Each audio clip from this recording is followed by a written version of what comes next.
On ABC News and ABC News Radio, this is Planet America's Fireside Chat. Hello, I'm John Barrett. I'm Shazza Chidala. This week, American Carnage 2.0. Republicans warn of a grim future for America under Joe Biden as Donald Trump accepts their nomination for 4 more years. We're going to be getting reaction from Sam Nunberg, who worked on Trump's first campaign and ended up getting sued by him.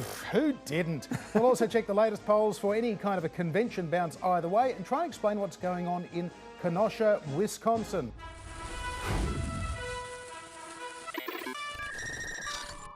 But first this week, the Republican convention mostly delivered to an empty auditorium in Washington, D.C., where the party put its most diverse foot forward while simultaneously stirring up a law and order campaign casting the Black Lives Matter movement as the enemy. Donald Trump today accepted his party's presidential nomination for a second term. After another tentative descent down a flight of stairs, he delivered a script without any great fluency or apparent familiarity. Instead of proudly accepting the nomination, I profoundly accept this nomination for President of the United States. Yeah, it's interesting. The president's speech was delivered in front of about 1,000 officials, family and guests, including nurses and first responders, on the south lawn of the White House. Reportedly, only those seated closest to Trump were required to take a COVID test beforehand. There were a handful of face masks in evidence. Federal property is exempt from DC's 50-person gathering limit at the moment. Now, last week, Joe Biden didn't mention President Trump once by name. Today, though, in Trump's speech, it was a little different. Joe Biden is not a savior of America's soul. Biden is a Trojan horse for socialism.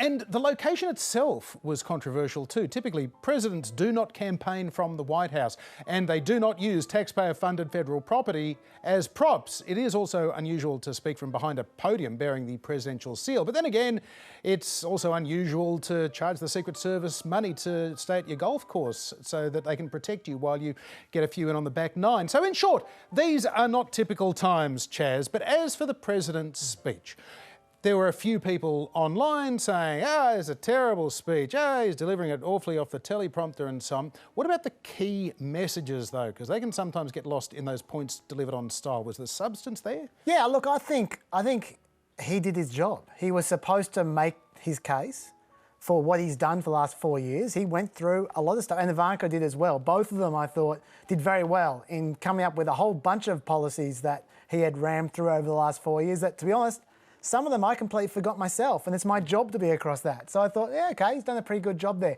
I also thought that he dealt with a couple of important issues, like, for instance, dealing with Joe Biden's main attack on him, which is character. Mm-hmm. The whole convention for Joe Biden was about character and about Donald Trump's character. And I did say this to you before on Wednesday as well. All convention, people were avoiding it. No one was trying to tell stories about Donald Trump's character until Ivanka came up and started talking about him as a grandfather and him behind the scenes. No one even tried to personalise or humanise Donald Trump at all, whereas the whole convention for Joe Biden was like that. But then Donald Trump came up with, I thought, a great line, in fact, the perfect line to deal with Joe Biden's attack on him. He has spent his entire career on the wrong side of history. Biden voted for the NAFTA disaster, the single worst trade deal ever enacted. He supported China's entry into the World Trade Organization, one of the greatest economic disasters of all time. After those Biden calamities, the United States lost 1 in 4 manufacturing jobs. We laid off workers in Michigan, Ohio, New Hampshire, Pennsylvania, and many other states. They didn't want to hear Biden's hollow words of empathy. They wanted their jobs back. So look at Joe Biden's record. The workers don't want hollow words of empathy. They want their jobs back. I thought that was a gut punch to Joe Biden's attack on him. Yeah. Political jitsu is hugely important. Yeah. If you can turn somebody's perceived strength into a weakness, you're often onto a winner. It's worked very effectively against Democrats, including John Kerry in the past. He was a war hero, turned into a traitor by the Bush messaging machine in 2004. If Joe Biden's empathy can be turned into some kind of ineffectual, declining, weak old man who really isn't tough enough to get us out of the hole that we suddenly find ourselves in, that could be very effective. I don't know that there's much evidence that it's working yet, but it seems to be a pretty smart attack line. Yeah. I was also say that it's a 2-for-1, that attack, because it also turns the referendum on Trump and his character to become a choice between him and Joe Biden, which of course the incumbent always wants, a choice. He doesn't want it to be a referendum on him, especially when his approval rating is 42%. He wants it to be a choice, and so that was a very clever way of doing that. Another way he created that choice, I thought quite effectively, was taking another line of Joe Biden's, once again, bit of jiu-jitsu, as you say, the line of Joe Biden saying he's an ally of the light, once again implying that Donald Trump is the dark, and also COVID for that matter. I thought that Donald Trump turned that on its head quite cleverly. At the Democrat convention, you barely heard a word about their agenda. But that's not because they don't have one. It's because their agenda is the most extreme set of proposals ever put forward by a major party nominee. Joe Biden may claim he is an ally of the light, but when it comes to his agenda, Biden wants to keep us completely in the dark. And that there is the Republicans' #1 message of this whole convention. I think Lara Trump actually put it best. This is not just a choice between Republican and Democrat or left and right. This is an election that will decide if we keep America America or if we head down an uncharted, frightening path towards socialism. Once again, a choice between America. It's a pretty winning message to be representing America and socialism. Now, if they can pull that off to try and frame that choice, that's Donald Trump's best chance of winning the election, in my view. Yeah. There's nothing original about any of these attacks. No. It is boilerplate Republican. They're a bunch of socialists. We're the ones that are going to be good for the economy and good on national security. We will keep you safe. It's the father party versus mother party narrative that has existed for more than 50 years. They exist because they work. Well, they don't always work, because Barack Obama beat Mitt Romney and John McCain, who tried it. Bill Clinton beat Bob Dole and George H.W. Bush, who tried it.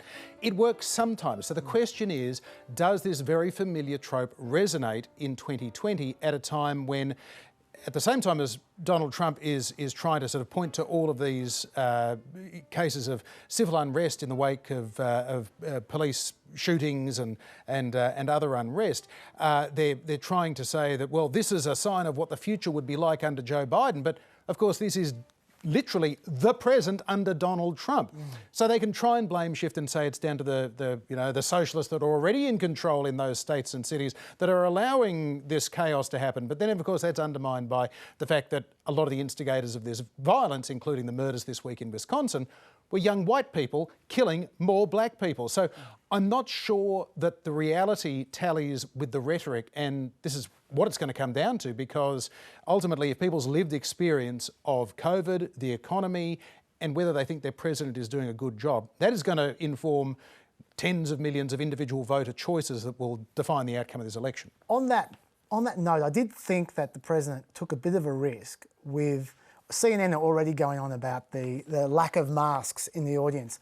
Not so much the lack of... I understand why he didn't want to have his whole audience filled with people with masks, given he's trying to move on, and I get that, but they seem very close together. And if there is an outbreak from that, then he's really leading with his jaw there in a way he did not need to. If they just sat 2 meters apart from each other, like they did for Melania, if they were further apart then, I don't know why he insisted they be all crammed together like that. It's a risk, that's all. It's more than a risk. Yeah. It would be a massive own goal. It would obviously be also a tragedy for particularly a lot of the older people there. I mean, there are some like people like Wilbur Ross. I mean, my goodness, he's in his 80s.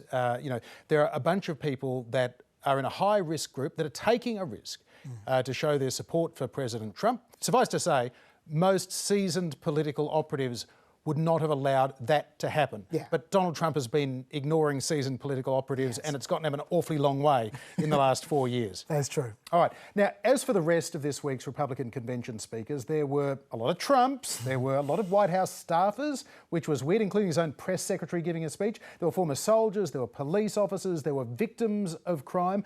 The tone went from the manic Ladies and gentlemen, leaders and fighters for freedom and liberty and the American dream, the best is yet to come. I can't get enough of Kimberly Guilfoyle. Somebody famously once said of another speech, I'm sure it sounded better in the original German. So there was the very, very hyperactive Kimberly Guilfoyle. Then there was the rather more somber, even sleep-inducing Mike Pence. We will re-elect our president and principled Republican leaders across the land.